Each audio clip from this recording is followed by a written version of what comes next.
Guilty as charged. Guilty as charged. Guilty as charged. Guilty as charged. That's my guy.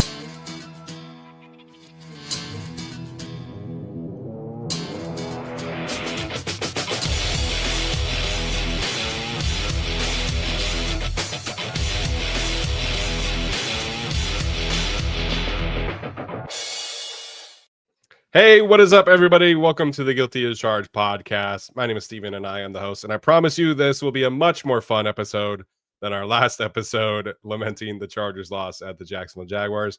As I mentioned on Saturday, we crossed 10 million views as a podcast. Cannot believe that that's where we're at. Started this as just a hobby, talking ball with my friends. And here we are, 10 million views on YouTube later. And joining me today, as always, is my good friend Tyler.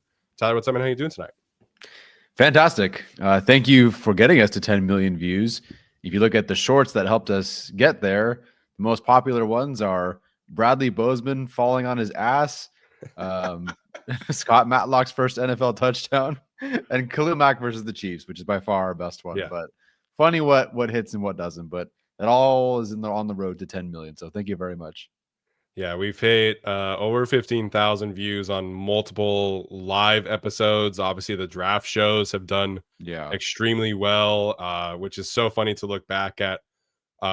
In 2020, when we first started this thing, we hosted a draft party on Zoom. And I was on my couch. There was no setup at all. We had maybe 60 people in the Zoom party, and we were just vibing. And there, yeah, it was great. It's I always talk about this, our first week. So we did a regular episode, and I was sending out interview requests for later in the spring, and Yogi Roth responded and was like, "Hey, I can come on tomorrow. Do you want me to join?" And I was like, "Sure." And that was our very first episode, was Yogi Roth talking about Pac-10 or Pac-12 quarterbacks at the time, and lo and behold, the Chargers went and drafted Justin Herbert that year. So fun stuff to look back on. Obviously, that was pre-YouTube, but 10 million views later, and here we are on November 18th, and just vibing, having a great time. Yeah, and that's what today is going to be. It's going to be vibes and a great time. If you ask a super chat question about the Jaguars game, we can sort of ask or answer that question. Steven and I sprinkled around, watched the film.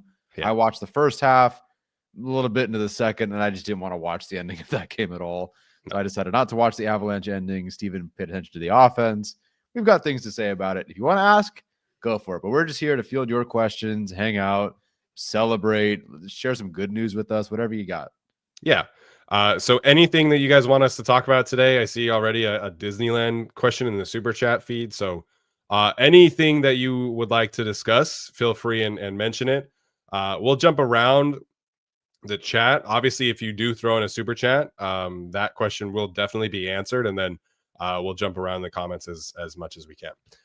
Before we begin, of course, have to give a quick shout out to our friends over at PrizePicks, the best and easiest way to consume daily fantasy sports, and the official sponsor of the Guilty as Charged podcast. If you are any longtime listener of the show, you know how much fun we have had with PrizePicks. We've done specific segments. We've talked about the winnings that have helped us purchase tickets to a playoff game, or tickets in general to anything, or I put some into our savings to help us pay for Europe. Whatever floats your boat, PrizePicks can give you some extra skin in the game, provide some extra cash to your wallet, have some fun. And one of my favorite things about PrizePicks is that they are always pushing the boundary and adding new features. Recently, they have added a feature where you can follow other PrizePicks players directly on the app and copy their lineups in one simple click. Whether it's a friend, a celebrity partner, or just someone whose picks you like, hit the follow button and check out every lineup they create in the new feed tab on PrizePicks. So PrizePicks is simple to play. Just pick more or less on at least two player stats. If you get your picks right, you could cash in. So don't miss out on any of the fun this football season on PrizePicks, where it is good to be right. So go ahead and download that PrizePicks app today. Use the code GUILTY to get $50 in lineups after you play your first $5 lineup. Again, that is code GUILTY to get $50 in lineups after you play your first $5 lineup. PrizePicks, it's good to be right. Okay, so as I mentioned, super chats will always be featured. We'll jump around the comments, and kicking us off, I should say, is Gary Sheridan. Appreciate him with a big super chat getting us started here tonight. Can't join the live, but wanted to say congrats, listener since 2020. You guys have been a legitimate big part of my 20% of my life, which is crazy to think about. Love what you guys do through the good moments and through the 2023 moments. Bolt fam for life. Well, thank you, Gary, so much for jumping in here, sending some kind words, sending a big super chat. Whether you're here live or not, we always appreciate listeners of the show who have been around since 2020. Like we mentioned earlier, been a long road for us. We have, I feel like, improved a lot. And I'm glad that you can be one of those few people who have said you've been here from the jump. So thank you, Gary, for getting us started.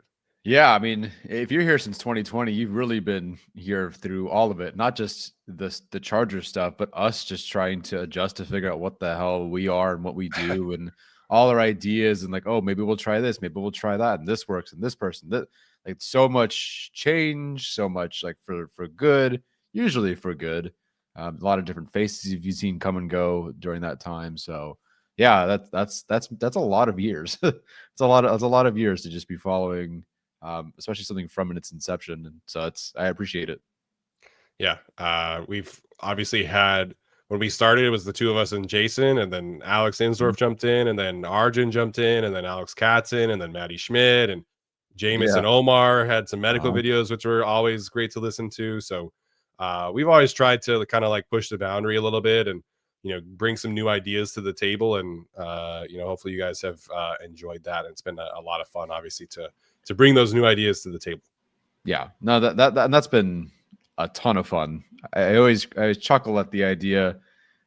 We have confidence in what we say and what we do because we spend a lot of time doing this.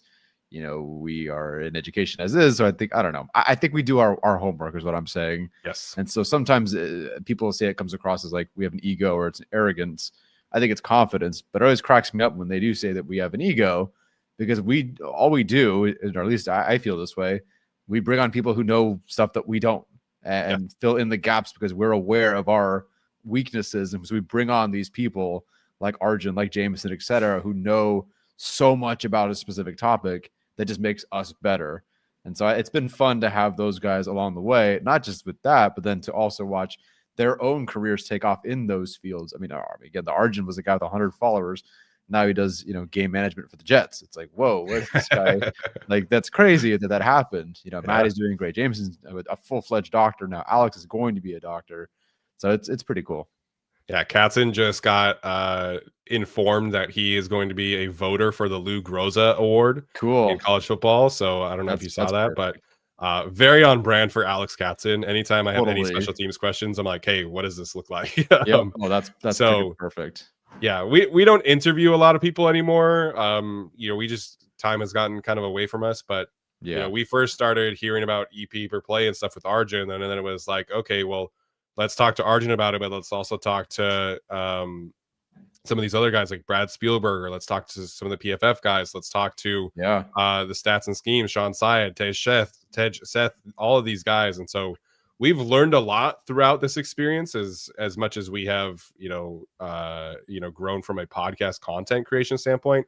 Mm-hmm. I've learned so much more about football from having this platform and talking to other people about it. So it's just been really rewarding, all the engagement, obviously, but my own individual football knowledge has grown a lot. And I'm not going to lie, I do probably sound like a know-it-all sometimes, but I feel like I do the homework and, I feel like I put in the effort to make sure that our listeners are well-informed. Yeah, we know we don't know everything. We really don't. I'm the last person I feel like anybody should ask about anything football, but at least if I'm going to say something, I'm going to have, an evidence-based claim, if you will, to use my science brain. So yeah, it's funny to look back even at Bolt Beat, and these things just weren't available. We didn't talk about these things. EPA per play was not a thing we talked about. No, we just happened to bring it on and bring on somebody who had a specific set of knowledge who would go on to, all these guys that we talked to, like you said, Brad, who's now an agent or is working for an agency or whatever it is now, all these things. It's pretty cool. It was perfect timing. It was our pandemic hobby. There was a kind of an opening for our Chargers podcast to kind of jump in here and do something. And then it was right with the Brandon Staley era, 3 months before he was hired, we jumped onto this idea of analytics, and that became a huge hot button topic for us. And with all of that combined, that was essentially, as far as I'm aware, the tiebreaker kind of in terms of us working with the Chargers. It was, okay, you guys specifically have such an investment in the data and the numbers and trying to at least bring an objective, take on this as well as the subjective. That was kind of the key thing for us. It was just timing too. Yeah. And we love to do like the instant reaction stuff, but my favorite thing that we do is the film review episodes, where we can talk about the things too, that, apparently. yeah, the things that we see on tape, and then we look at the numbers. And so it like you mentioned, we're looking at all of these different ways to inform us on what we should be talking about for the Chargers, and not just like we watch the broadcast view and then we spew off takes. So sure. If you are not watching the Tuesday film review episodes, I definitely encourage you to go do that. And hearing Greg Rosenthal say that he also listens to them is pretty damn cool. Yeah. All right. Sorry, real quick. I knew it was a little different. I've said this a couple of times. When Tom Telesco's kid recognized me without me introducing myself, and I was like, "Oh, okay." Yeah, it was. There might be more people than I realized watching this thing. Yeah, pretty cool. Gary sent in a second one and said, also still don't want to hear about Sunday. So since you were just there, Steven, favorite Disneyland ride. Yeah, I get the vibe there. Definitely don't want to talk about Sunday a whole lot. Although again, if you want to ask about it, we can talk about it. Can I guess your favorite Disneyland ride? Yeah, guess it. Okay, you specifically. So it can't really be like because Brooke likes it, I'm guessing.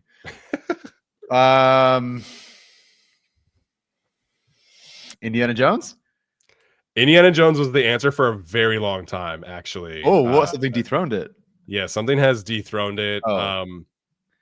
I don't love the Star Wars sequels, but the Rise of the Resistance ride, man, is just so unique, and the attention to detail and the experience of it all. Yeah.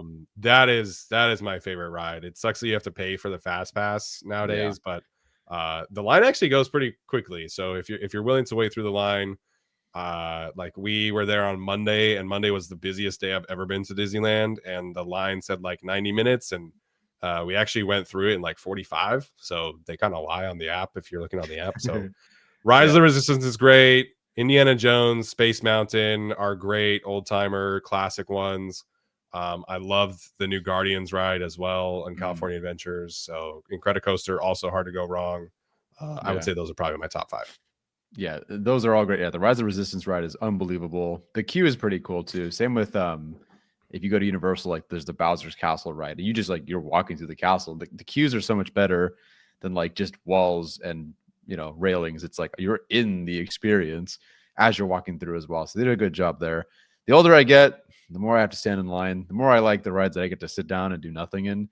Pirates of the Caribbean, fantastic. Just like I'm floating through the blue bayou over there. By the time they get to Durant, I'm just absolutely cooling off and a nice comfy seat there. So I like those rides too. Yeah, especially in the summer, going and doing like Pirates and then Haunted Mansion back to back. It's a pretty good combo in the summer when it's hot. Yeah, no, Haunted Mansion's great too. I love my puns, so that's a good one. Yeah, that is a good one. Anthony Italiano says, after seeing that Buzzman video of him flopping, how can Jim honestly make him the starter moving forward? That's soft and embarrassing. It's really, I don't know. It was so entertaining. I thought it was hilarious, dude. It was hilarious. Like, it cracked me up. I was just like, this is so dumb, but it's hilarious. And he's just kind of like out there flailing. It wasn't, thankfully, like a flop to the ground and something super egregious. I think some people just hate him, so they hated it. I found it more entertaining than obnoxious. I thought it was hilarious. It's just he's just like, just like dude, Josh Allen barely touched him. It was such a premeditated flop. I thought it was so funny. It was amazing. It was one of the funniest things of the weekend. That's the only good thing I took away from the weekend. Yeah. What's his name? Tyler Guyton last night against the Raiders had a proper flop that would like actually merited a flop. That was funny. Yeah. But Bradley Bozeman, like you could just tell that he thought Hines Allen was gonna like deck him or something, and then Allen just was like, go and get out of here. Oh, it was so good. It was so good. The rest of it, not so much, but I enjoyed that. It brought me joy. It did bring me joy. Daniel Bridges says, can't make the show, but I'll be listening tomorrow at work. Congrats, guys. One day we will have an OL worthy of your analysis. One day. Thank you, Daniel, for jumping in here and sending one before you were listening. So that's always appreciated. We thought that OL could be this year, so hopefully next year, I guess. But one of my good Utah friends was me and him were talking back and forth yesterday because he's a Raiders fan, and he was like, I don't ever want to hear you talking about a bad offensive line after witnessing what I had to witness. And I'm like, yeah, but you were supposed to be bad. Like the Chargers offensive line was supposed to be great, and now they are very bad. So it's frustrating, but hopefully next year Alt and Slater are healthy and they can make some real investment in that group and hopefully improve it to the scale that we all know that it needs to be improved at. Yeah, I hope so, man. I really gosh darn hope so. We had glimpses of it. We have covered awesome players along the offensive line for the Chargers. Yeah. It's just one or two of the five, or they both get hurt and have season-ending injuries. So, yeah. Somehow the best offensive line we've witnessed is probably the 2021 offensive line, where it was Slater's rookie season, Corey Linsley's first year, Matt Filer. Yeah. The right side was bad, but it didn't matter as much because Frank Smith was just awesome at his job, which is definitely part of this current season's struggles. Not having a guy like Frank Smith, but I guess last season is close to 2021, at least tackles. Right. And they had the emergence of, I believe at that time, Steven Anderson as the fullback, which was sick. I wish they'd never let him go. And Oguchi for 4 games. That was cool. That's right. Yeah. And that was ended the season with Michael Schofield and Storm Norton on the right side. Yeah. And I would take that over what we're watching right now. Oh, dude. Yeah. Schofield sounds like a winner right now. If he could, where is he? What's he doing? He's still on a team? I actually think he's like really skinny. He's like one of those guys that has just slimmed down like crazy. Okay. Can he block on special teams better than Tyler Conklin? Probably. Dude, that's just embarrassing. It is so bad. Conklin's special teams tape is awful. Like, I'll take half the salary, you guys. I really will. I'll do the same job for half the salary. Yeah, there's no way you can't convince me that there are 10 other players on the team who could do a better job. Let alone Will Dissly, who's a tight end you can use and pay. Yeah. Yeah, and I understand Will Dissly's like not that athletic, but like he'll block. I know he will block. He will block. Yeah. Tough.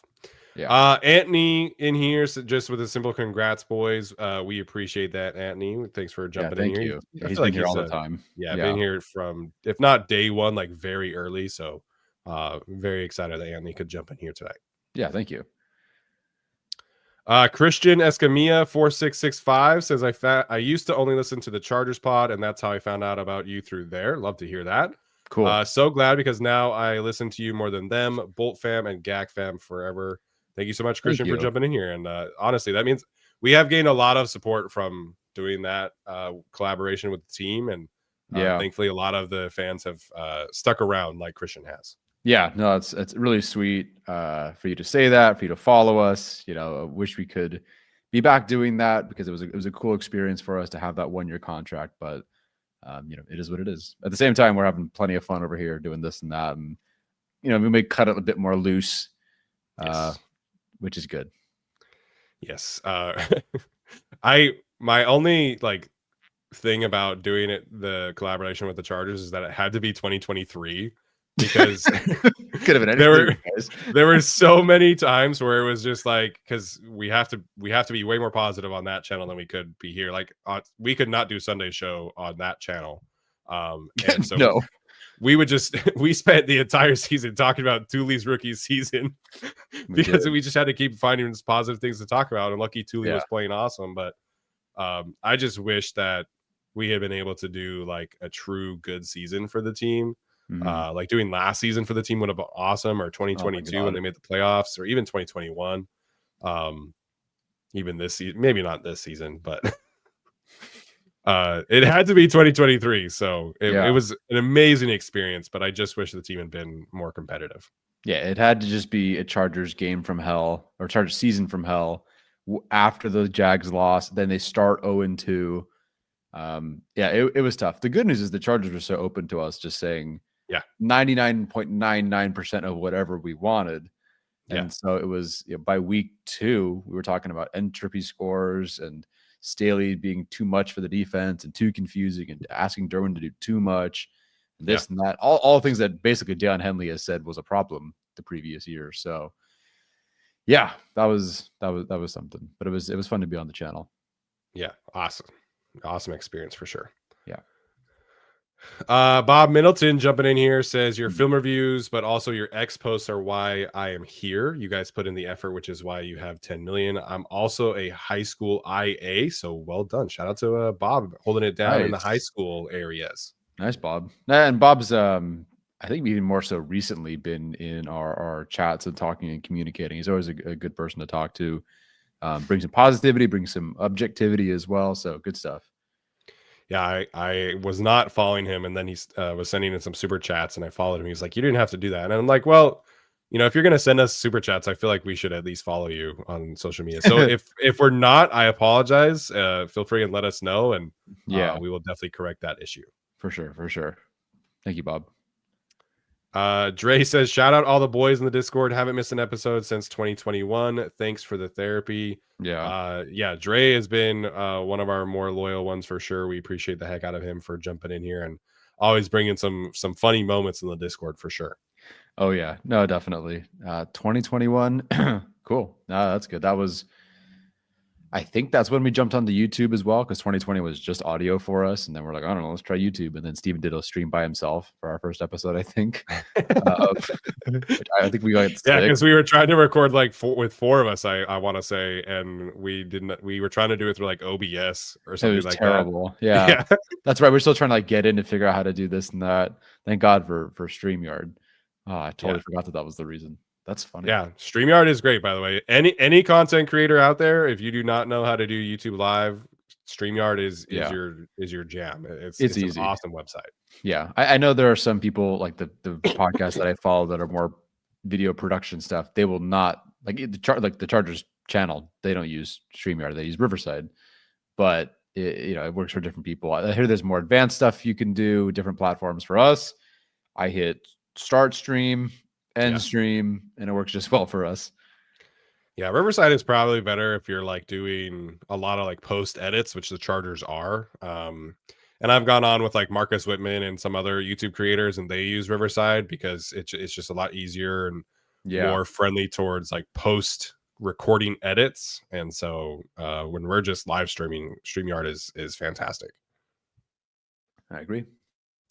Lou God wants to know, say the Chargers ditch Roman and form a competent front 5. What general offensive philosophy or specific concepts would you like to see the team adapt to utilize Herbert and supporting cast? It's a good question. It's theoretically just a good mix and knowing and understanding how to the mix between what is working and what is not. I don't know, the blend of the Roman and the Joe Lombardi philosophies. I don't know. You can talk maybe more about the run scheme and whatnot, but yeah, I hate having the last 2 coordinators. I guess Kellen Moore, but we never really got to see that materialize. I think he could have been that guy, just so set in their extremes. Greg Roman, you're watching the last game. What was Herbert's time to throw? 3 seconds? It was 3.23 seconds this week. That versus like, let's run stick until we die with Joe Lombardi. Something in the middle, guys, would be fantastic. Yeah, something in the middle would be great. Like, I think, we went full swing from Joe Lombardi to Greg Roman, where Joe Lombardi never wanted to throw deep, and Greg Roman, all he does is want to throw deep. But I think for me, after watching those 2, like it did really help me. It has helped me gain an appreciation for Kellen Moore, and I know it was really only like 4 or 5 games when the bulk of the unit was healthy.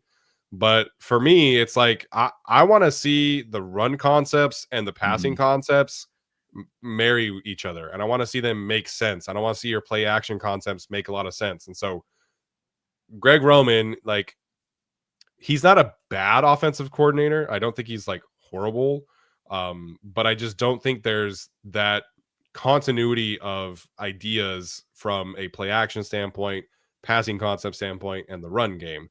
The run game largely looks pretty good unless they're doing like the stupid inside zone and gap stuff with Kamani Vidal, who's 5'8".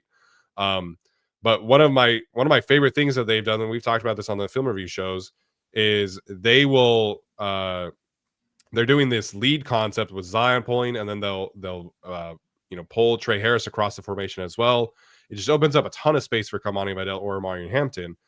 They tried to do like a play action fake concept off of that this week, where they jet motioned Darius Davis across, and then so they faked it to him, and then they faked it to Kamani, and they were trying to get either Trey Harris on a wheel route to the same side or Gadsden on an over route on over the middle.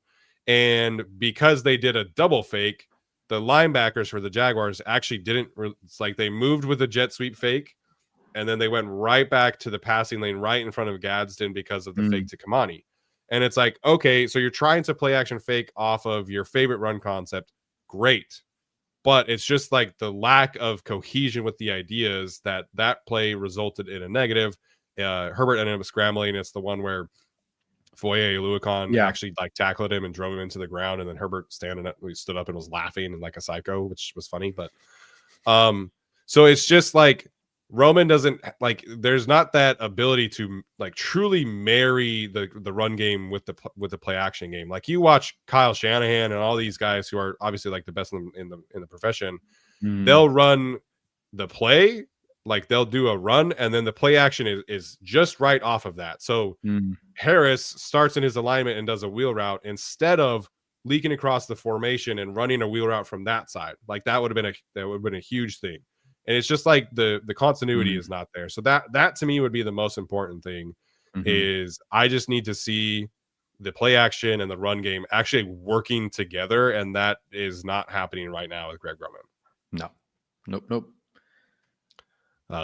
But in general, like I just want some modern ideas. Like after watching so much of Stick and, this offense, I just want some modern ideas. And I want to see, like the Chargers have, I had this take earlier in the Discord. I think this is the deepest group of pass catchers the Chargers have had in my lifetime as a fan. Like I love the skill sets that the main four receivers and Gaston all bring to the table. Hampton can catch passes. When he's healthy, Kamani Vidal can catch passes. Like it's a great group of pass catchers. And there's like no yak concepts in here anymore. There's no speed out concepts to this group. Like get the ball in their hands quickly and let them go to work and make things easy for Herbert is definitely something I wish would be happening way more in this offense. Yeah, well, definitely agree there. A Bongmamiga fan says, after Jim's comments about Mekhi and when Hart is healthy, do you think they move Pipkins to right guard? Also, if you could pick, who would your starting offensive line be at this time? Do you move Pipkins to right guard? So Mekhi Becton, the comments were essentially someone asked about him, and I guess I don't know what the question officially was, but how would you evaluate Mekhi Becton's season? And Harbaugh, he said he wasn't going to spend time evaluating one player, talking about that one player's season because of this, that, nitpicking this and that. And really the quote just read as, I ain't getting into this, but it's not great.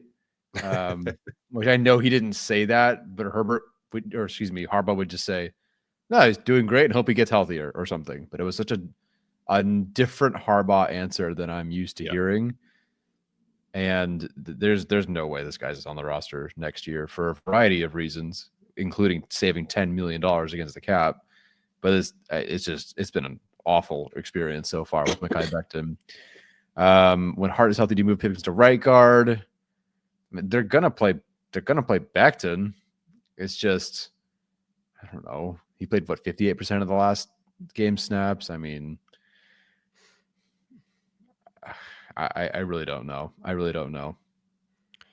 Yeah, I think the first few games that Mekhi Becton played were really good. Like the Chiefs game, like the run concepts, you could tell were, it was not super, connected with the guys around him. But the pass protection against the Chiefs, man, was incredible. He had several one-on-one reps against Chris Jones where he just stonewalled him. even in the Broncos game before he got hurt in the Broncos game, it looked really, really good against Zach Allen and those guys. And then as soon as he went down, Jamari Sawyer comes in, and it was just like an avalanche after that point. Yeah. Even against the Colts, he had some good moments as well. But basically, since the knee injury, he's been really, really bad. Like, he's not getting to his spots in pass protection. He's not staying connected in stunts. He's not staying connected in the run game.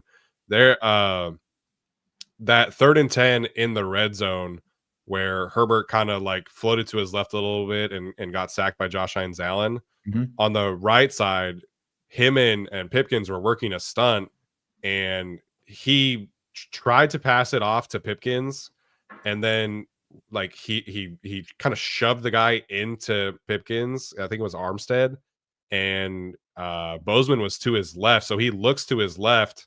Bozeman's got it covered, and instead of like helping Pipkins out, he just kind of ditched him and went back to Bozeman for like, I felt like no reason. And then Armstead got pressure as well. So there's just not a lot of connected play happening right now between him and the others, and it's bad. You tweeted out or maybe posted the clip of him getting beat by Armstead in the run game after the interception.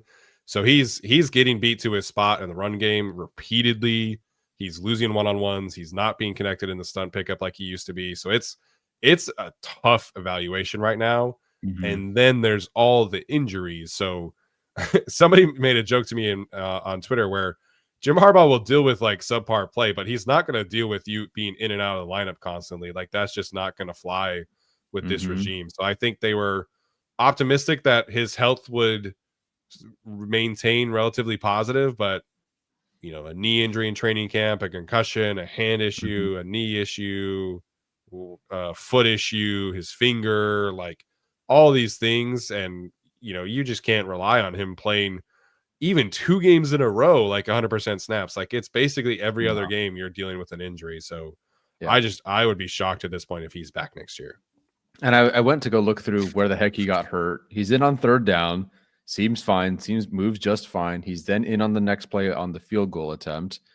And I mean, unless someone pushed down on his neck or something funny, it's difficult to see exactly what happens. But yeah, I think he got up, looked fine. He walked off the field, and then he's just not in. Like, I couldn't even find, where's the limp? Where's someone going into his knee? I do not know what happened in that game. Yeah, I don't know how many plays he missed or anything like that, but he did return. But he did not play a lot of the snaps. Like, and then obviously at the end of the game they pulled the starters, and he was one of them. So my ideal offensive line at this point is probably Penning at left tackle, Zion, Bozeman, which like I would love Andre James to see just what it had, but it's not happening. I would probably play Jamari Sawyer at right guard over Mekhi Becton at this point. At least I know Jamari will be out there, and he'll be connected, and he'll be in the right positions. And then Pipkins at right tackle. So Harbaugh was asked about Jamari being an option at left tackle, and I just don't think that's a positive solution. Like, I think the best thing the Chargers are doing from a schematic standpoint is all of these concepts that you need athletic tackles to make these concepts happen. It's a lot of counter, a lot of lead on the perimeter, all this stuff, outside zone on occasion. And with Penning, it actually looked really good. Like, they do this toss play, and Penning got out there a couple plays, and it looked really good. If you put Jamari at left tackle, all those plays go out the window. So is he better in pass protection in one-on-one situations than Penning at left tackle? Yes. But for me, I would rather put him at guard, stabilize guard, and then just chip help the left tackle. That's all I'm asking for. So that's probably what I would roll with. It's not an ideal offensive line by any means, but that's my opinion. I gotta look back at the Jags game and figure out, okay, were teams just torching them in 11 personnel the prior few weeks, and that just was working for them, and they saw something where they just didn't think it would matter and they'd win somehow? Because I just don't understand how you go from the Steelers game with, I feel like I'm making up the number, but it felt like 40 something snaps for Matlock and Fisk to 11 for them, including only 2 of them in pass protection or whatever it was this past game. I just don't know. Fisk did give up a pressure or maybe even a sack, But that was after like 3 seconds. It felt like in a whole mess. I can't figure out the rationalization between such extremes week to week, especially when one worked, I think, okay enough. And Penning just frankly is not good enough, or at least not right now. Yeah, Alex Katzen quote tweeted this. Sam Hoppin, who does a great job of like personnel usage and stuff like that. The Chargers had their highest usage of 11 personnel this week against the Jaguars, which is obviously the 3 receivers, 1 tight end. Yeah, which like if you're telling me, okay, 11 personnel, the Jag secondary is weak, and we're throwing plenty of quick game. All right, cool. 3.3 seconds to throw. It lost me on that one. It did not marry that at all. Yeah, did not understand it at all. Colin Camp 7590 says these guys literally got me out of my depression. That was the Brandon Staley era. No pod like these guys. Well, thank you, Colin. That's very kind. And yes, the Brandon Staley era. The end of it was not great. 2021 was super fun. Like, yeah, you know, that team was obviously the defense had a lot of issues, but you know, Herbert was coming into his own and, you know, putting up like MVP numbers, and you know, they were going for it on 4th down a lot. Every game was high scoring. So 2021 was a lot of fun. Frank Smith was doing great things with the offensive line. Slater looked great. Fire looked great. Obviously, Corey Linsley. So 2022 was definitely more of a mixed bag, but they made the playoffs. And then 2023 was just like, it was so bad. It was so bad, so miserable. That was other than COVID, I guess, my least favorite real off season, because everybody you could tell just hated it. The stuff was leaking about that regime left and right.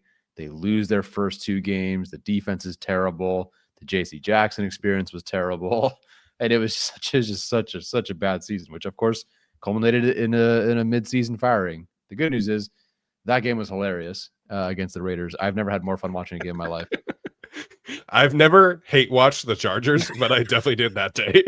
It was amazing. It was, I mean, my wife and I were just hooting and hollering watching the like, oh, pick 6. Yeah. Fumble. Yeah. Let's go. Like, what's the worst way we could lose this game? Keep it going.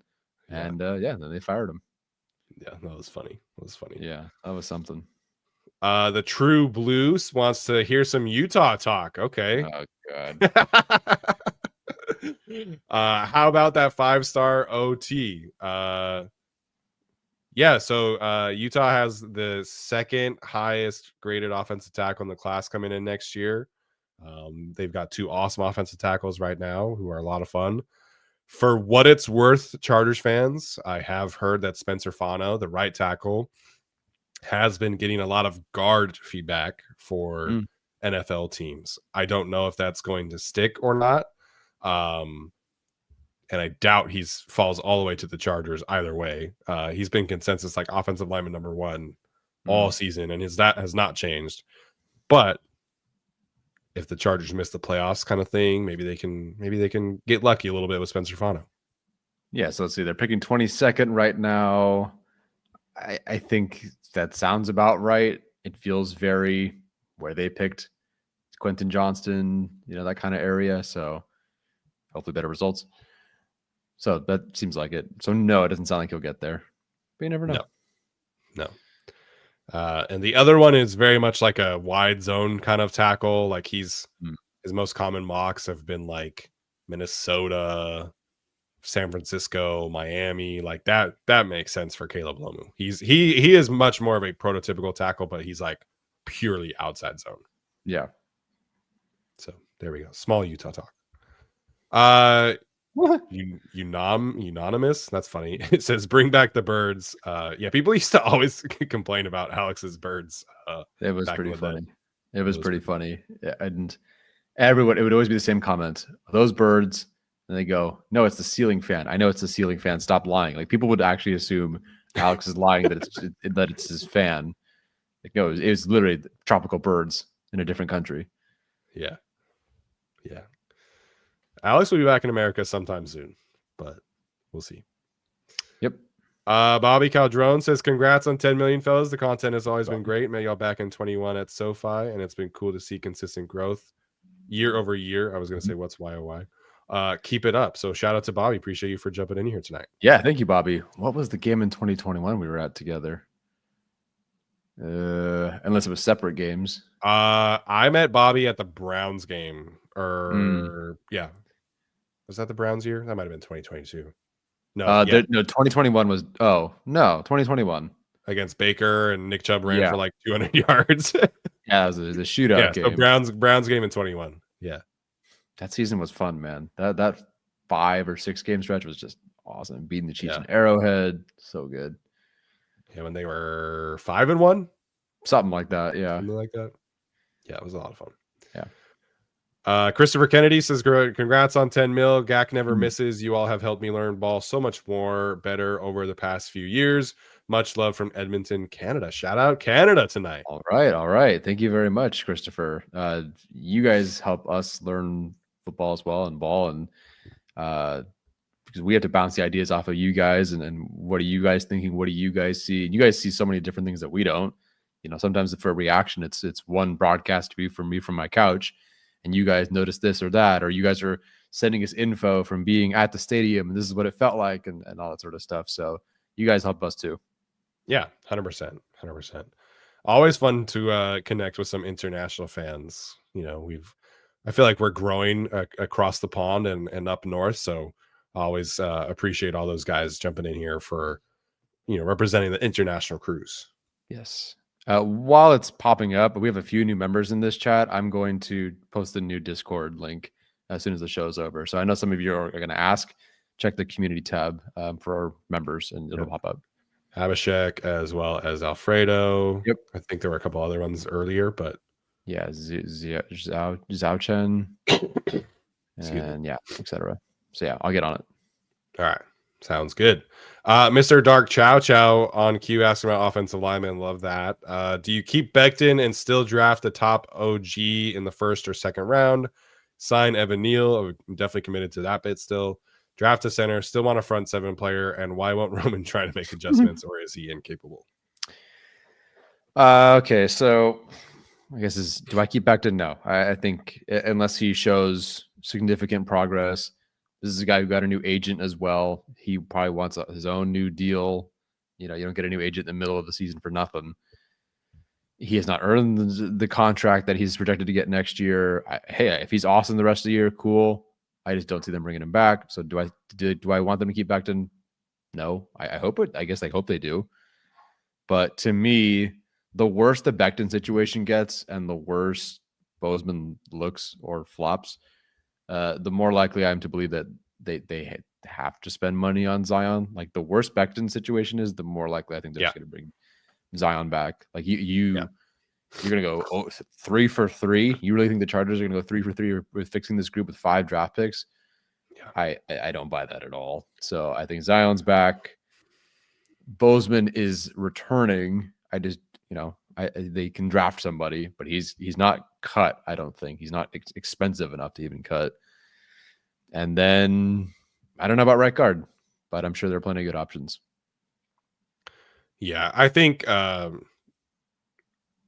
11 games in. Zion has played, I would say, at a solid level overall. There's been a lot fewer stunt issues. Like they still happen occasionally. And it's not been perfect in one-on-one pass protection situations, but I would say he's been about average in pass protection. And as a run blocker, like he is the key run blocker on this offensive line, no questions asked. And obviously that was Joe Alt before Joe Alt got injured. But right now, Zion is like the main reason why they can do anything on the ground. Like he is the one that they use as a puller most of the time. He's the one who seals the front side most of the time. Like he is and he's always been a really good run blocker. So I think if Zion were to leave in free agency and they wanted to try and do the comp pick thing, maybe, but Jim Harbaugh loves Zion Johnson, and he's going to look at the guy who never misses and has been improving constantly under their watch, and the right guard who is never on the field and is expensive, and go, I'm going to keep the guy on the left side. And there is something to be said that like continuity does matter a lot, and replacing the entire starting trio on the interior is just that's very difficult. So my ideal situation is that Zion is back. You are paying, maybe not. If Tyler Linderbaum hits free agency, great, that's your guy. Yeah. But I don't think that's happening. But like somebody like a Connor McGovern from the Bills, or somebody like Luke Wattenberg or Cade Mays, somebody that's played center and guard, can give you a little flexibility there.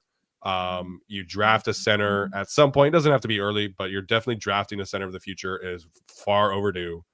And then right guard, you're either drafting one very early or paying another guy. So it's going to be a very offensive line heavy offseason. But they have to get it right. Like you cannot go into next season with more questions on the interior. Like you have to get it right. And I mean, again, Herbert, if he gets injured, like that would only further the need for better offensive linemen. So I know that we have doubts about Bozeman. I'm not opposed. Like if they want to go get the top right guard in free agency and draft a center early, and then Bozeman is like your backup. Maybe he starts for like a few games and it's kind of a bridge until the rookie is ready. I'm not like opposed to that scenario. That might be the scenario the Chargers go after. But to me, like I want a relatively solid veteran center, and then you maybe draft the right guard very early, as early as the first round, and then you get some solid backups behind those two. Yeah, I agree. So sorry once again to Jesse Minter by kicking the can down the line for offensive linemen and continuing to neglect interior offensive line. Jesse Minter will once again probably have another round 3 defensive lineman, and I don't know, some other corner I've never heard of that turns into an all-pro.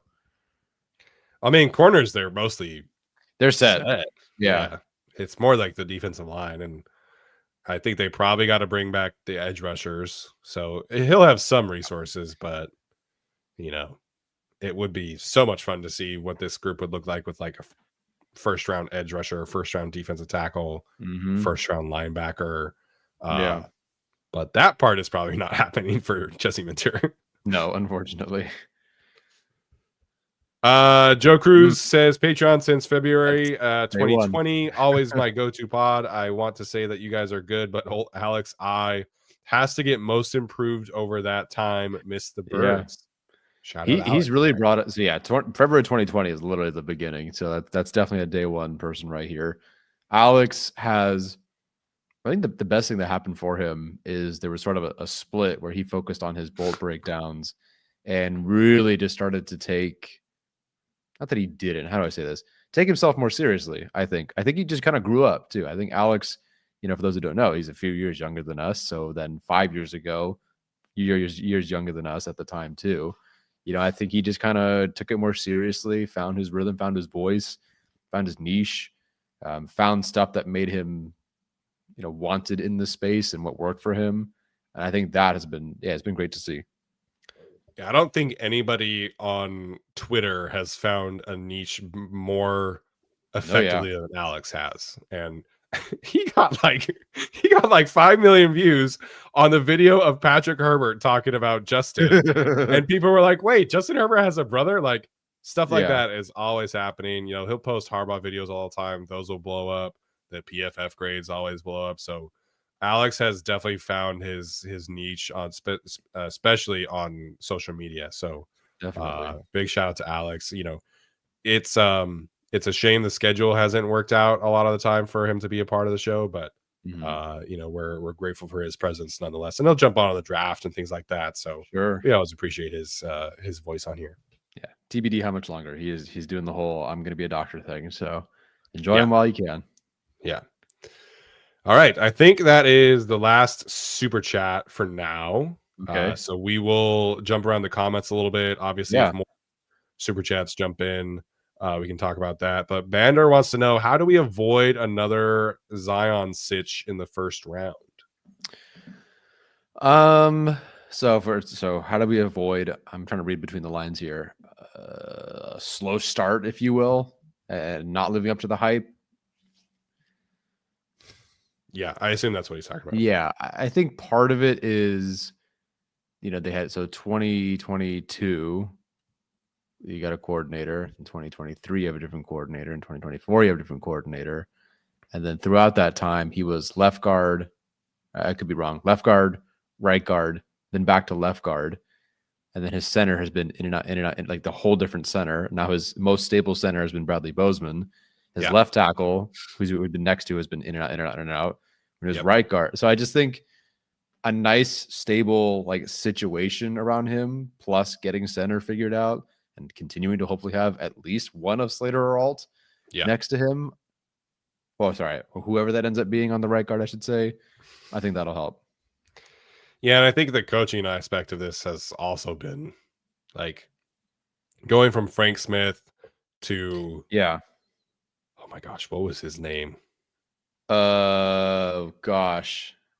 I think he's on the Saints again. Former Steelers. No. The short guy. What was his name? Oh my gosh. Why can't I pull this? That bad, huh? Brendan Nugent. Yeah. Brendan Nugent. I did not. I didn't realize he was short. He's tiny. He's like 5'10". Well, tiny for offensive line coach standards. Tiny for offensive line coach standards. Dylan Gabriel's offended. Dylan Gabriel and I are offended by your comments. For offensive line coach standards, I'm sorry. I should have. No, I would definitely not. Nobody to take me any bit seriously if I'm trying to coach offensive line. No, thank you. Definitely not. But yeah, so you go from Nugent and then to Devlin. We'll see, but he's obviously put in a lot of work with Duke, and that's helped out a ton. I think just the flipping of schemes, the players, the coaches, whatever your opinions are of Zion, whatever your opinions are of anybody, that constant change is just never ideal for a young player. Yeah. So I think that's part of it. I think just, putting them in a position to succeed right away also is part of it. If you can put a right guard next to a better veteran center and Rashawn Slater at right tackle or Joe Alt at right tackle, whatever they decide, that's a really good spot to be in. And I think this regime would at least kind of know what specific things they're looking for out of a guard. I think with Zion and that group, it was just kind of like, we just need to get a first round pick who can definitely start right away. We don't necessarily care about like scheme fit and things like that. And Zion has adapted to every scheme. Credit to him for doing that. But scheme fit is going to matter a lot for who they get at guard. And I think this regime would have a much better idea for that. And, we would have no worry about like the long-term, aspects, ideally not anyways, about this coaching staff leaving and stuff like that. Yeah. I mean, even with Devlin and this group and all the injuries, like this is Zion's best year, at least statistically. And I think generally so on film, maybe other than 2021, but even then I would say statistically he's better. And it's his only year he's had the same head coach and same offensive line coach and same offensive coordinator. Right. So, and again, why they'd probably pay him, you get the same group back in year 3. In theory, he takes another step forward. So, and he's the veteran helping that next right guard or whoever it is. Yeah. So hopefully, and players can continue to improve. Like it's not crazy to think that next year he looks even better. So yeah. No, I mean, I always look at, very well, Garrett Bowles. Like he was just objectively terrible until his final year. Then he's just great. Like it's just okay. Here we go. Good tackle. Yeah, and now he's one of the best in the league right now. Yep. Abhishek came in here, so he's a new member. Appreciate that, and now he's sending us a big super chat. So started watching the NFL in 2022 and really like the Chargers. Cool jerseys, playing with Herbert and Madden from Michigan. So I don't get to talk much about the Chargers, but love to hear your takes. That's awesome. That's really awesome. Thank you so much for trusting us and hope. Like I don't know. You don't fire off a bad take because of us. Anything that we say. 2022 would be, I guess if you watched it in 2022, Zion would already be playing. So you missed our draft reaction. Yeah. That's pretty cool. I'm curious, why did you jump into watching? I guess you're from Michigan. I don't know if you ended up going to college and you just you have to watch football if you're going to Michigan, I think. So yeah, I guess you've been part of the Chargers and Jim Harbaugh experience. You didn't know it. Yeah, love that. Love that. That is cool. That is cool. Alrighty, I'll go to our next super chat from Zach Pearson. Definitely, guy's been around, all that. Big part of the show. Always here. This is a really nice super chat of him. I own a weld shop in Utah, and after the Steelers game, I bought my guys a Christmas trip to the Eagles game. That's might as well give him cold, dude. After the Jags game, I want to throw up. Roman pisses his pants as soon as the game goes against his plan. He's so predictable. Love you guys. Definitely a staple of the last two non-Kellen Moore coordinators, where it's like, oh, game plan's not working. All right, well, we're gonna fold it up and go home. See you next week. Yes. I am not excited about that Eagles game. My boss says, like, you're going to the game, right? I'm like, yeah, sure. Yeah, after the way that the Eagles defense has looked the last 2 weeks, and the Lions probably should have scored more points than they did. Like they just hammered home the fourth down stuff like they always do, and it didn't work out. But the Eagles made the Lions, who are one of the best offenses in the league, look like extremely below average. Bad. And we already saw what Jalen Phillips can do to this group, but now you're talking about Jordan Davis and Jalen Carter.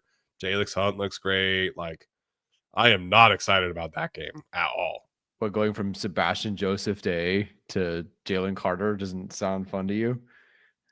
And who else was it? Draymond Jones to Jordan Davis. Yeah, I'm okay with that one. Although it sounds like, is it Dickerson or Lane Johnson? Lane Johnson, who can miss time? Lane Johnson potentially could miss it, yes. Yeah. He'll be back for exactly that game. I think the thing I saw was 2 to 4 weeks. Mm-hmm. So it would be, he would miss the third week of that 2 to 4 weeks would be the Chargers game. So rest up, veteran. Yeah. It would be the Chargers' luck that he comes back for that, though. Pretty much. Romeo Jr., we've gotten this question a few times. Thoughts on anyone on the staff being poached this offseason? So a lot of Chargers fans think that Jesse Minter, the head coach hype, has cooled down because the defense doesn't look as good week to week. But Ari Meirov was saying that this is widely considered to be a very defensive heavy coaching cycle. Now, obviously, the question is going to be how many head coaching openings are there exactly? It sounds like the Rams DC, Chris Shula, and the Packers DC, Jeff Hafley, those two are like the guys in the cycle, which makes sense. I mean, the Rams defense looks incredible week to week, and Jeff Hafley has transitioned from college to the NFL very seamlessly. He's been a head coach in college, stuff like that. So those are the two main guys. Joe Brady, TBD, apparently is kind of the buzz. Not everybody loves the way that offense operates, apparently. And then Jesse Minter is like right in that next group. So there's a decent chance that he gets a good coaching job opportunity. I don't know if he will leave. I don't know how much he wants to kind of finish things with Jim Harbaugh. But I think he's going to get way more interviews. Did he interview last year at all? I know somebody requested. But I can't remember if he did the interview or not. That I don't recall. I want to say he did, but it was more of like a flattering discussion than anything else. Yeah. I would be surprised if he's not on like everybody's interview list. I think he interviews for a lot of positions, and there's so many the head coaching openings in college that are like, the college jobs are apparently, there's not a lot of good coaches in college. So I would not be stunned if Jesse Minter does ultimately go be a head coach somewhere. Yeah. I think I wouldn't say it's likely, but I would not be shocked if that happens. Yeah. He hasn't gotten the investment to show like that McDonald final year Ravens group, which is just like everyone's an all-pro and a freak and just an absolute, nightmare to go up against. But if people are wanting to buy that kind of experience, I mean, Mike McDonald and the Seahawks are playing pretty darn well. Defense is playing well. He's assembled a good staff. It seems like they draft well too. But it's not just him, but the better McDonald has been doing, the better Minter's outlook could look. Because I mean, arguably, and again, it's not like it's been super awesome. We just watched them get killed by the Jags, but Minter's doing a whole lot with a lot of not a lot. So I think that everyone wants like the number one defensive guy, and who is the number one defense? But I don't know, in terms of just getting the most, him.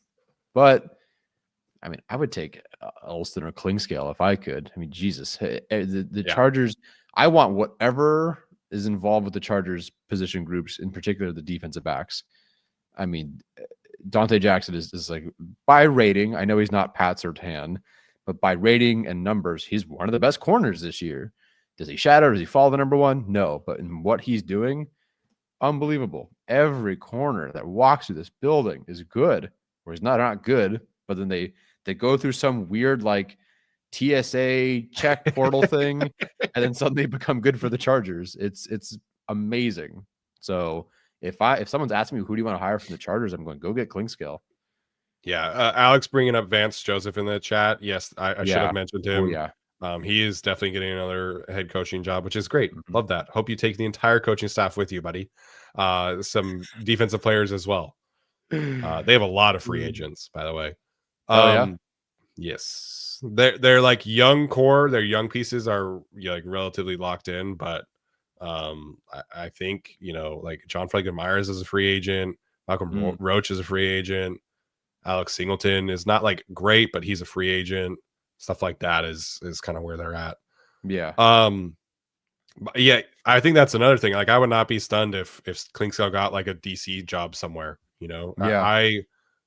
I think Klingscale is probably the most Harbaugh guy of like the defensive coaches, because he's been with Harbaugh forever. Like they've been linked up several times, and so I think Klingscale is the defensive coordinator whenever Minter leaves. Like, I know people want Bowman or they want Elston, and I get it, but I think Klingscale is the one, because him and Minter were actually co-defensive coordinators the second to last year that Harbaugh was there, and then Minter took over as like the guy in 2023. So Klingscale and Harbaugh go way back. I think he's the next guy in line, but dude, Mike Elston, like you mentioned, I know this pass game wasn't great for the defensive tackles, but he's so good at his job, and the defensive tackle players love him. Like, Tier Tart bounces around the league, and not every coaching staff likes working with him, and there's all these issues reportedly about him as a character concern. He gets with Mike Elston, and they're like attached at the hip. So I would not be surprised if the defensive coaching staff gets raided a little bit. Maybe Navarro Bowman goes back to college kind of situation. The only way the offensive staff gets poached, gets changed, is if they decide to fire people. I don't think anybody's trying to steal ideas from the Chargers offense, unfortunately. No, there could be a weird, coach gets hired and has a connection from this person 10 years ago kind of thing. But otherwise, I don't know.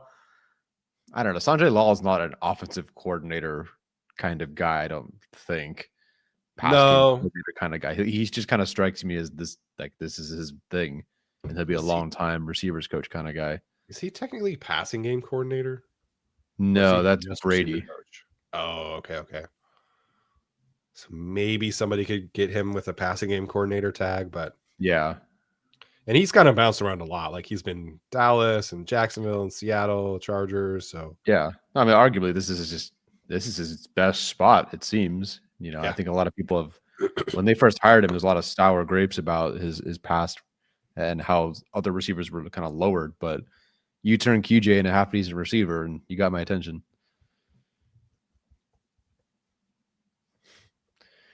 That's probably it. No one else really. Is Harvick officially assistant offensive line coach? Is that what the title is? Yes. Oh, okay. No one's gonna hire an offensive line coach. Yeah, no. He's only been in the profession for his second season. I guess he did technically coach high school football, but I don't know. With him, it's kind of like he's another one who's like bounced around. Like, he did media, then he was a high school coach, and then he did media again. Now he's coaching. I don't know how long Hardwick's going to be like around. Yeah, no, fair. A Bongwamiga fan wants to know, unfortunately, Roman probably won't get fired, but if he does, thoughts on Dable or anyone else as an OC option that comes to mind?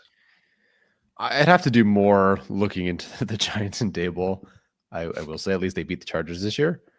But boy, when he was offensive coordinator for the Bills, I mean, they were just ripping apart everybody and like stepping on throats. They didn't care. There was every game you watch, they're like, let's score 55 just to embarrass the other team. And it was fun and things built upon each other. So I think he would be a great offensive coordinator. I don't know. I don't know what to look at over the last few years. I mean, Daniel Jones is kind of a meh, but then he goes to the Colts and look what Steichen's doing. So I'd have to look more into that one. Yeah. I guess the Panthers are good enough where they're not firing Dave Canales. Kind of hoping maybe that could be something. And then Mike McDaniel's not happening. No. Sorry.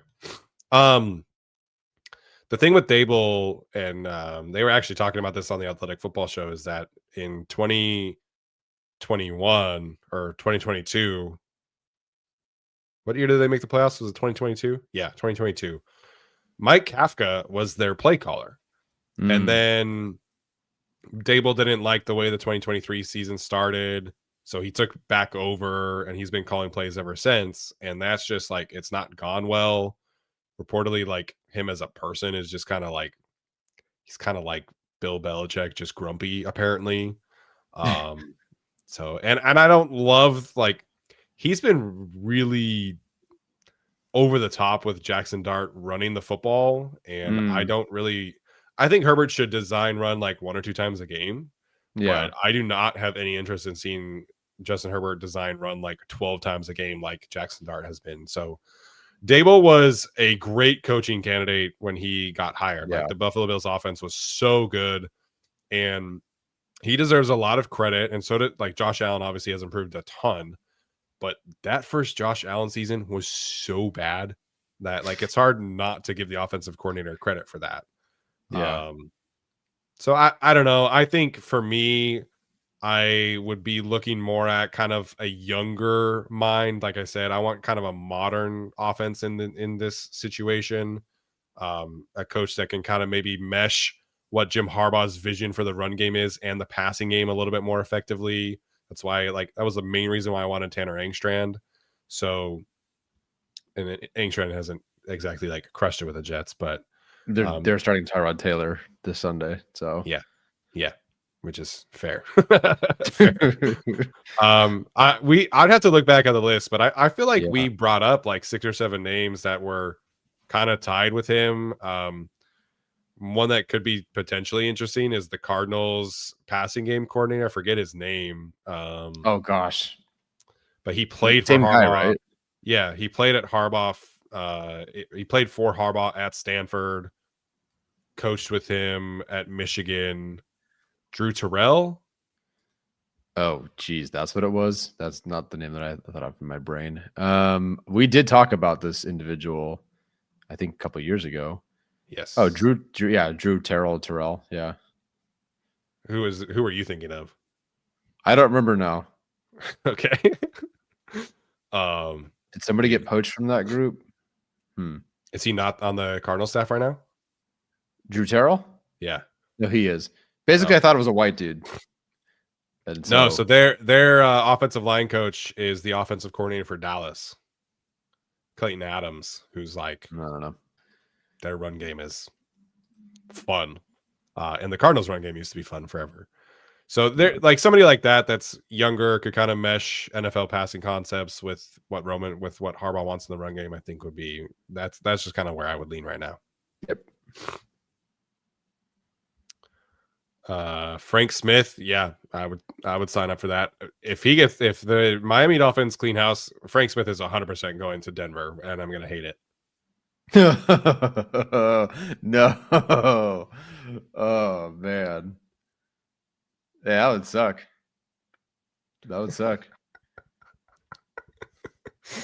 I don't know if we can put Don's super chat on the screen. You coward. I got this. I'm tenured. Don says, I don't care what offensive coordinator we get next year, as long as he's supersized, circumcised, we'll run the table with Herbert and company. Hashtag bolt me up, daddy. Steven, what are your thoughts on that one? He's speechless. Speechless. Yeah, I don't know. I have no response to that. What does supersized, circumcised mean? Like, are you supersized and then circumcised, or you got like a supersized circumcision? That's the important thing.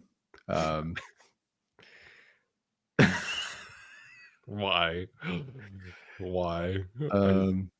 Listen, I'm game for anything. I'll circumcise Greg Roman right now if it makes him a better coordinator. I don't care.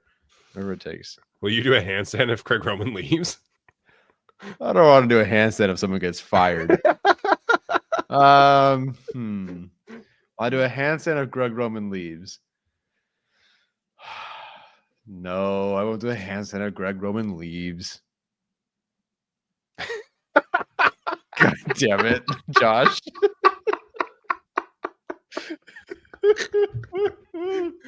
What?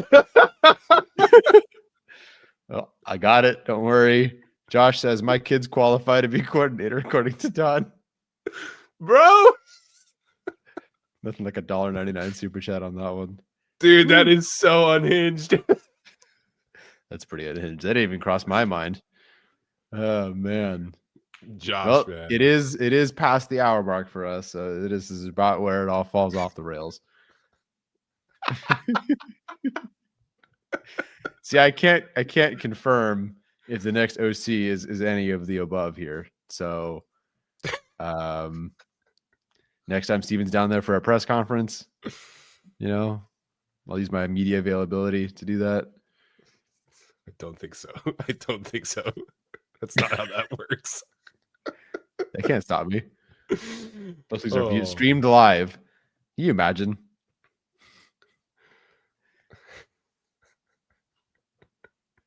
I can't believe that's where this went. Yep. That's good journalism. Exactly. The hard-hitting questions. Jim could ramble into revealing that. Yes, he could. I mean, he did. There is a very famous interview with him and Jameis Winston asking Jameis Winston if he's addicted to sex. That's funny that Jim would ask that. You didn't know that was a thing? I didn't realize that was. I remember the question. I didn't realize that was Jim Harbaugh. Yeah, that's funny. Oh my goodness. Yeah. Chorizo con papas. I'll have to ask Arjun about the correlation between those two things. What? Did you miss the question? No. I'll flash it up so everyone can read it with us. No, I know the question, but like, I guess because he's in the building. How would he know that? I don't know. What's the metric here? Oh my gosh, that is too good. Anybody have any normal questions for us? Yeah, any normal questions? We'll take a couple and then we'll head out for today. We can't end on this. Nope. I haven't been coughing all day, and you guys make me laugh, and now I can't stop. Oh man, we should do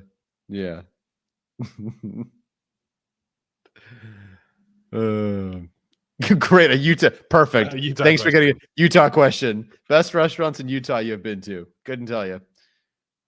I've been to some good ones. I should know there. You've been to Utah a couple times. I have. Park City area. Yeah. Salt Lake. The Park Cafe is absolutely the GOAT. It's it's a breakfast restaurant, best breakfast in Utah.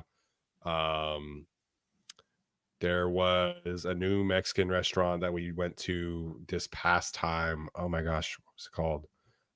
Sol Agave. Amazing, best Mexican restaurant in Utah. It's downtown. There's a couple other ones, but those are probably the top two off the top of my head. I had a student who said she's going. Her parents or grandparents live on a volcano in Utah. I guess there's some dormant volcano that they live at over there. And of course, naturally, my first question to ask her was, "Do you know what funeral potatoes are?" And she looked at me like I unlocked some like how do you know what that is? Yeah. It was Yeah. a lore drop. I was stunned by my question. Yeah, we had like a Thanksgiving staff lunch a few weeks ago, and they were like, "Oh, Steven, like, why didn't you make funeral potatoes?" And I was like, "How do you know what that is?" Like, I thought that was very much a Utah thing, but Yeah. I guess there's like a group here in the Central Valley that like knows about it. So, yeah, funeral potatoes. For those who don't know, it's just a lot of potatoes and cheese. So it's not anything special. Yeah.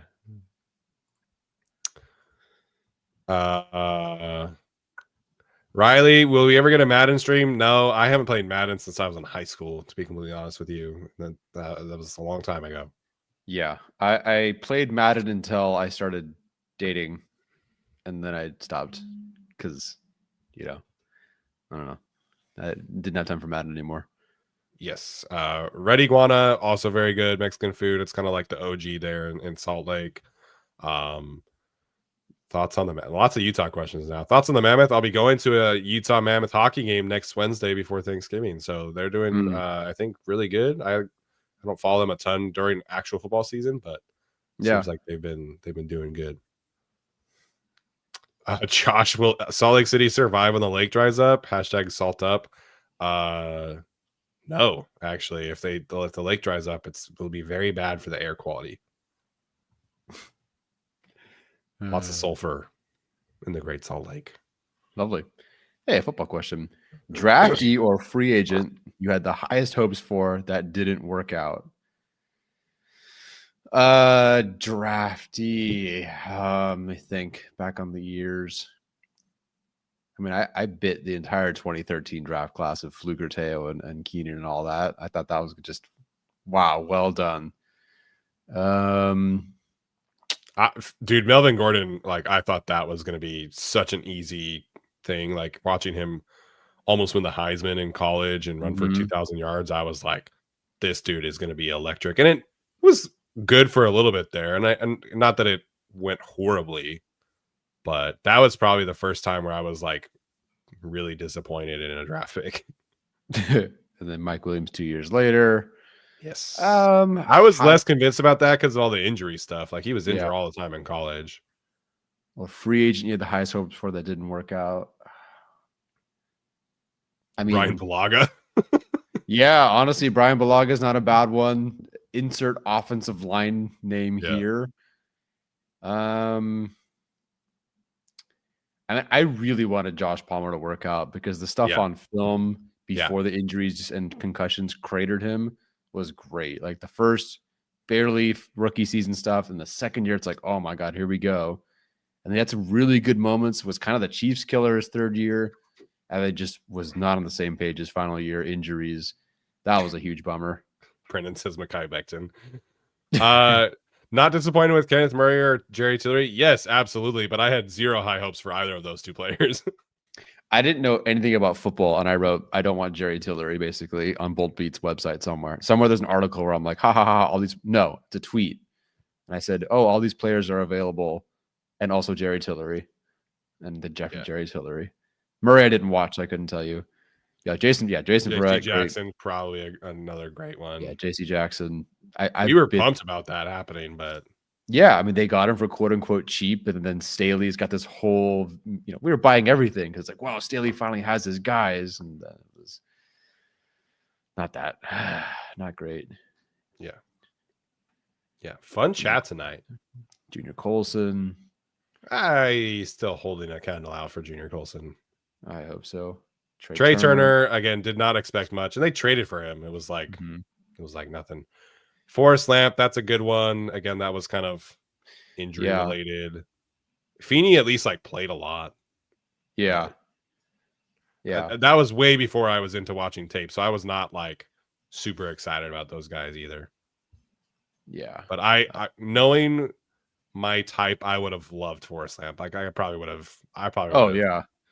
Hook, line, and sinker on Forrest Lamp's tape back in the day. Yes. What else? not a free agent, but an extension, or they brought him back, whatever it was. But the Donald Butler, great seat. This is, you weren't watching the Yeah, football. Butler is probably a good one. But Butler, yeah, then he just like they cut him either that season or very soon into the next one. Complete waste. We had hopes for Jared Gaither. I thought King Dunlap could be that guy for a while for them. It just didn't work out. I remember they signed like Max Starks from the Steelers at one point. I'm like, oh, okay, cool. They fixed this part of their line. And then no, I don't know. Insert Telesco signing or draft pick here. And that's probably it. People are talking about Brendan Rice. Brendan Rice was a 7th round draft pick, guys. Yeah, I definitely didn't have the same hopes. Hayden Hurst, what? Hayden Hurst had like 80 yards on the Panthers. What? Yeah. Conklin is just going to be one that confounds me. I don't know what happened. Do not understand that at all. Hurst at least was hurt. Yeah. And then the Disley thing and this and that. And then they found like it worked out okay. Conklin is just like, you make it work with the Jets, and every other team, but then you go to the Chargers and that doesn't, I cannot figure out how. And they had a role for him. Like they were throwing him the football a ton in training camp. First game had a few design targets, and then it was just like poof, gone. Yeah, that was a bummer. Who else? Antoine Cason. Yeah. Xander Horvath. Atticus is saying Xander Horvath. Yeah, That's a lot of funny. players, a lot of stuff that should have worked out that didn't. Yeah, that's all good. Here we are, 2025, and Chargers are getting one of the best tight ends in the league in the 5th round, and 2 starting corners in the 5th round, and yeah, hopefully better days ahead. Yep. Although the draft can be very cruel sometimes. Like even the best drafters can have absolute stinkers every once in a while. No, the Chiefs couldn't draft to save their life. 3 years of absolute ridiculous dominance. Yeah. And back to Yeah. Dude, Jason Licht in Tampa Bay is on like the biggest heater ever. But if you look at like their 2017 draft, it's like just miss after miss. 2018, Les Need, same kind of thing. Like, yeah. Those 2 dudes are on a heater and could not draft to save their lives in the 2015s. Yeah, OJ Howard, Chris Godwin. So kind of like the Chargers, they get a guy. But then, geez, some of these drafts are nuts. Like the last 3 drafts of the Buccaneers, they've gotten like 7 all-pro players. Yeah, that's gnarly, especially with like Bucky Irving in the 4th. That's the difference. Yaya Diaby in the 3rd. Yeah. Yeah. I thought Rashad White was going to work out better there. That's my. He's been a good player though. Like he's at least been for a 3rd round pick. Yeah. Yeah. For a 3rd round pick, shouldn't be a lead runner, but it was always the athletic, pass catcher option. Oh, well. Yeah. All right, you guys. Seems like a good time to stop there. So we'll be back on Thursday doing kind of like a bi-week reflection episode. And then next week is Thanksgiving. So it'll be a different kind of schedule. I'm traveling to Utah Wednesday to Saturday for Thanksgiving. So we'll let you know about scheduling there, but it will be a different week, a different scheduling than what we're used to. And then back to normal after that for Eagles week. So should be a lot of fun. Appreciate the heck out of you guys for tuning in. This was a fun conversation, even at the end there when we kind of got out of hand a little bit. So yeah, this was our 10 million views Q&A episode. Hopefully you guys enjoyed. We appreciate the heck out of you sincerely. Tyler, any final thoughts before we head out? Here's to the next 10 million. See if we can get to 100 by the time we retire. Yeah. There we go. All right, guys. Thanks so much for tuning in. This has been another episode of the Guilty as Charged podcast. Until next time, bolt up.